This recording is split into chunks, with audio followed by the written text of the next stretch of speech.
we don't want people, learners, students to have to leave a part of themselves at the door. And also the asset rather than deficit.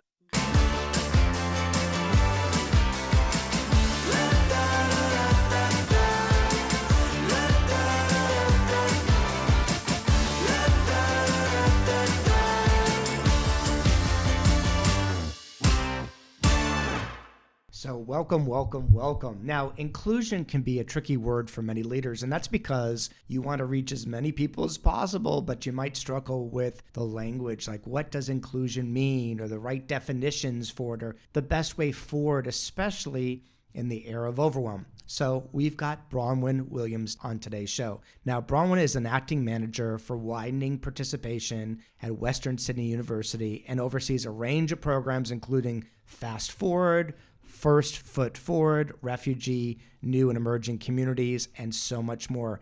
And she's going to share with you what I believe will help you lead inclusively, even in the era of overwhelm. Here we go.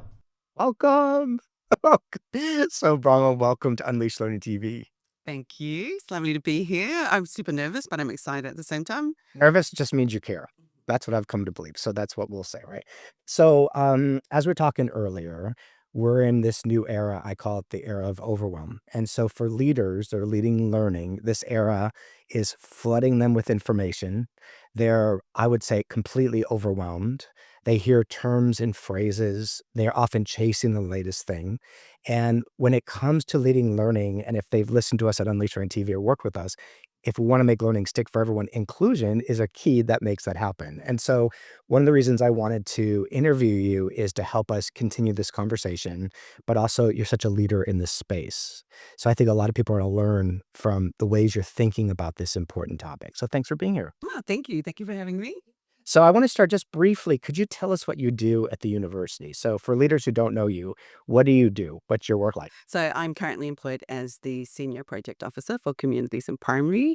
I sit under Future Student Engagement, and my role has me leading three programs. The Pacific Achievement to Higher Education, which is called PATH, our Refugee New and Emerging Communities program that looks after refugee, asylum seeker, migrant backgrounds. And I also have a primary school program called First Foot Forward that looks after students in years 5 and 6. All of these programs are about encouraging tertiary participation from these groups and success as well. I also sit on the executive of a couple of organizations. So I am the co-founder and director for educational leadership for the Australian Pacific Educators Network.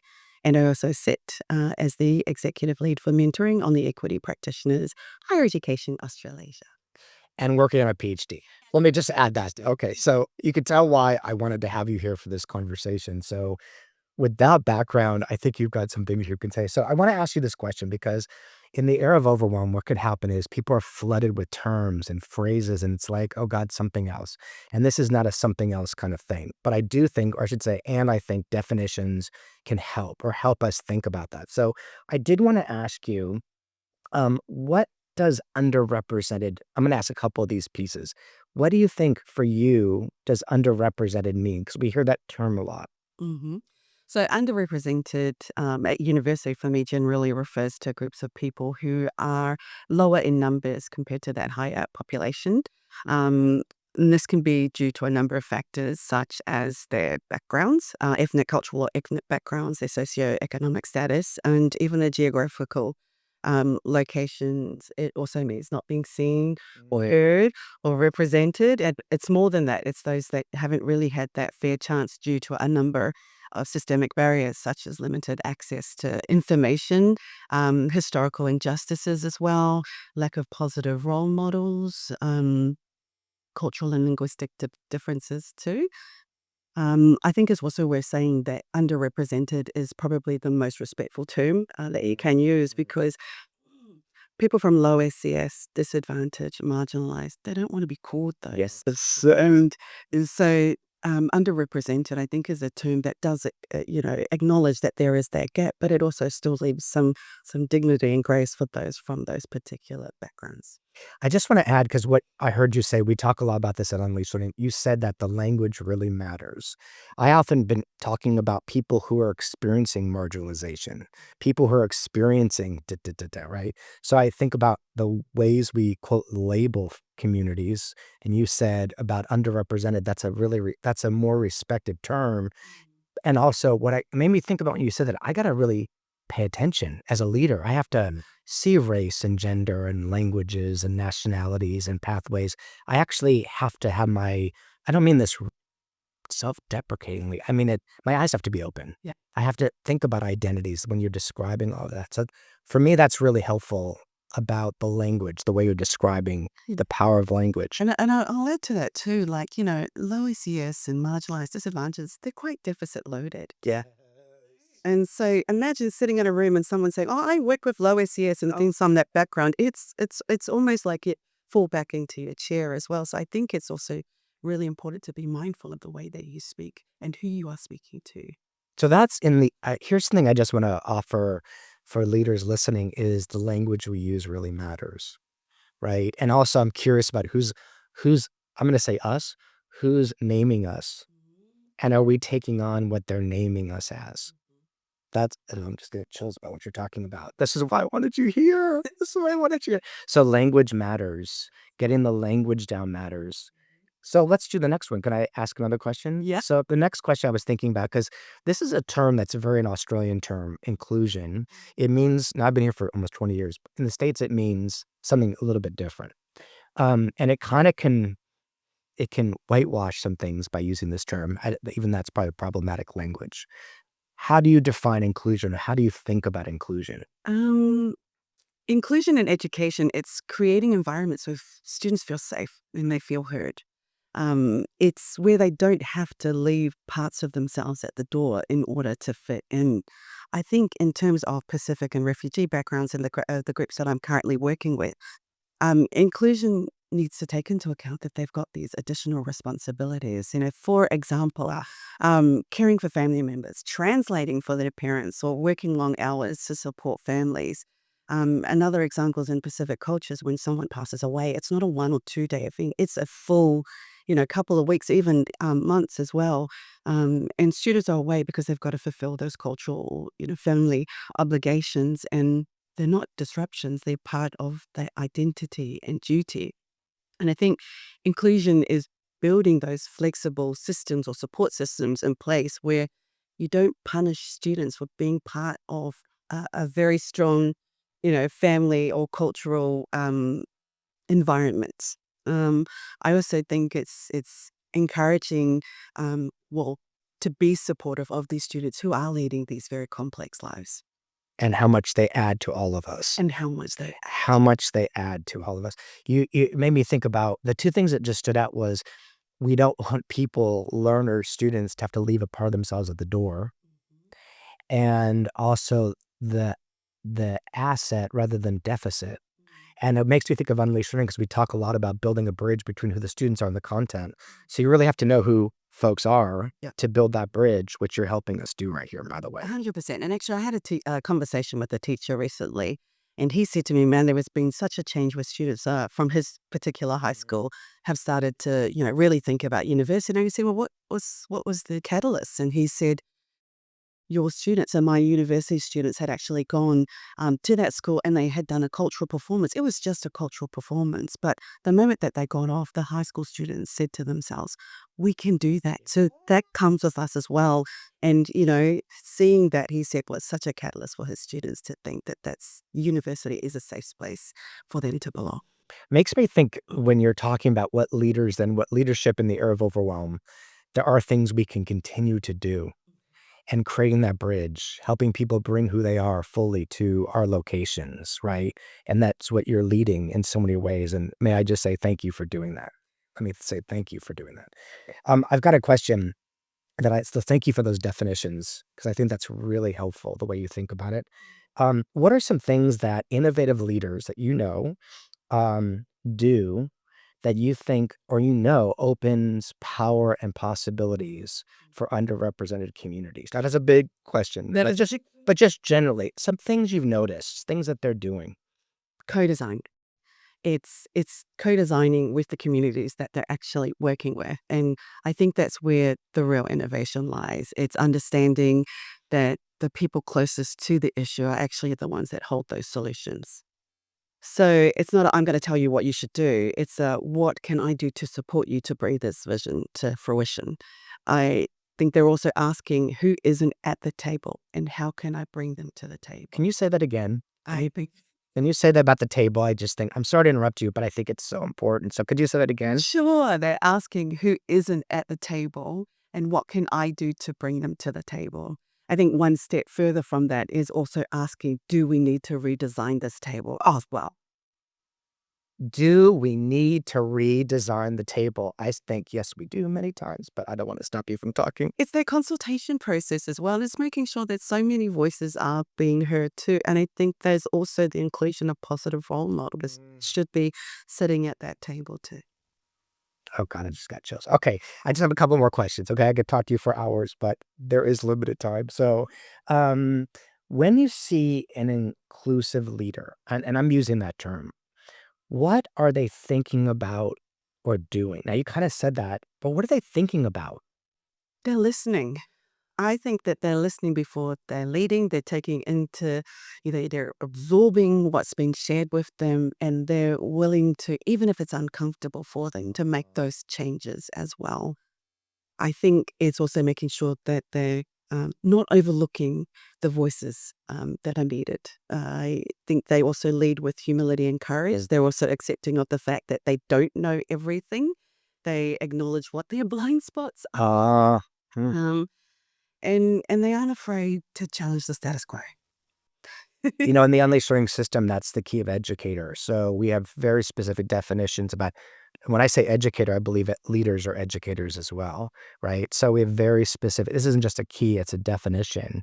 And who the educator is matters. And that reflection of our identities, our histories, and background. That's what makes me think about, not putting words in your mouth, but that's what I'm thinking about. And we have to be open to our blind spots. So for me personally, I have to have as much diversity around me and with relationships so that people can, hey, William, you know what you said? I'm like, oh, I didn't realize I said that. Or, hey, Bronwyn, did you notice? Oh, I didn't notice that. So we do it in partnership, right? So we, Great. and And so, it's just the richness, right, of like perspectives that are coming to the table too. Like you grow so much from it. Even myself, I continue to ask students, hey, what do you think? And they come up with some of the best ideas. And so I'm always appreciative of that. And I think also in terms of leadership is they amplify others, just themselves, right? And I think I think it's really important that they find the opportunities for their staff. They are okay, there's this professional development activity that I think you might benefit from. Why don't you go ahead? They put their staff ahead of even themselves. don't we need some more of that right now? We do. It, or that's what we need to celebrate. It's happening. We just need to continue to celebrate. I mean, that's what you're doing. So I'm glad that's why we want to put a spotlight on you as well. So this is the question I really want to ask, and I've noticed it myself. I noticed other people. Sometimes, and I'm going to say many times, the people that are experiencing being underrepresented or experiencing marginalization are the communities that have to do the work or put in the position to do the work to support underrepresented communities, which can burn us all out. So how do we make this a collective opportunity rather than on the to-do list of the same few? Mm. So that's the invisible responsibility that we term cultural load. Right? Cultural load. Cultural load. Yes, it's the cultural load that many of us that are from cold backgrounds actually experience. It's the, oh, you're from this background, so you must know everything about it, right? And it's almost like, no, actually, I don't. Yeah. And yeah, you're absolutely right. It is a bit of an added responsibility where we do feel burnt out. And often it's also because you can find some of this information on Google. Yeah. I think it's okay to find out, like, okay, things like what is NAIDOC week, and then you can come to people, from Indigenous backgrounds and maybe perhaps ask the question, what do you do during NAIDOC week? Is there anything that you would recommend I can attend? I think that's less, you know what I mean? So, um, and in terms of, of the question, it's imbuing it into the work that you do. It's imbuing it into team values and making it part of it rather than it being quite a tokenistic approach that everybody gets involved. It's bringing in the experts, the professional development, rather than just leaning on that one or two people in your office space. Get people in to come and talk about those issues or come and talk about working with cultural backgrounds and how best to approach and engage. So it's an embedded approach.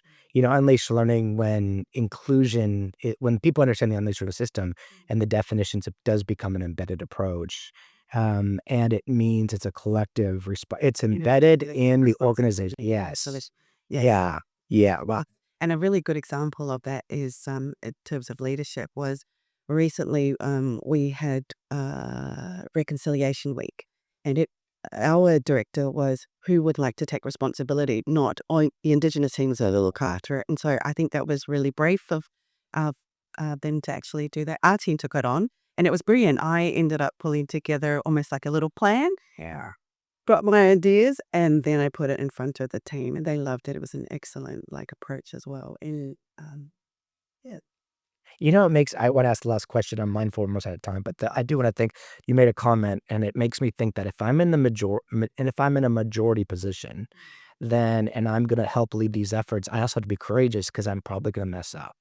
So courage has got to be a virtue for this, and the ability to be humble, mess up, build bridges, listen a lot, accept responsibility, learn. That's that kind of reflective practitioner or reflective leader. I could spend all day talking to you. Okay, I got one last question. So you're a very busy woman. You're working on your PhD, doing a million other things. I want to know, we're talking about this era of overwhelm. What do you do to keep yourself from feeling overwhelmed? Or when you do feel overwhelmed, what do you do? there's two things that I do. The first thing that I do is I lean into my faith. I often, when I feel overwhelmed, I will just close my eyes or I will just sit there and I will say, Lord, I'm overwhelmed. Please help me. And the Lord delivers. That's what I will say. And then the second thing that I do, which is probably how I would respond to this, is I will go and talk to my son, or I'll just go and look at him. I'll just go and give him a hug or give him a kiss. And why I do that is because he's the purpose for me, and it is my job to make sure that he is raised in a happy and safe environment. And if I can't balance my responsibilities, then I'm not doing a very good job. And so I often just, I guess, I reframe. I'm very good at reframing, and try to keep myself organized so that my worries don't, form onto him. And I think I get a lot of courage from that. I also lean into my sisterhood as well. Like, I get a lot of support, and I'm not afraid to say, man, I'm feeling really weak. Please help me. Lucky to have you here. I really appreciate it. Thank you for what you do. And if people want to find you, where are you? How would they find you? I'm on LinkedIn. Okay, LinkedIn. Okay, jump on to I'm LinkedIn. very terrible at LinkedIn. Yeah. My sister always yells at me that I need to make sure that I write stuff that I do on LinkedIn. But also, I network in Sydney University, so you can definitely find. Yeah. Thanks for the work you do. Thanks for being here.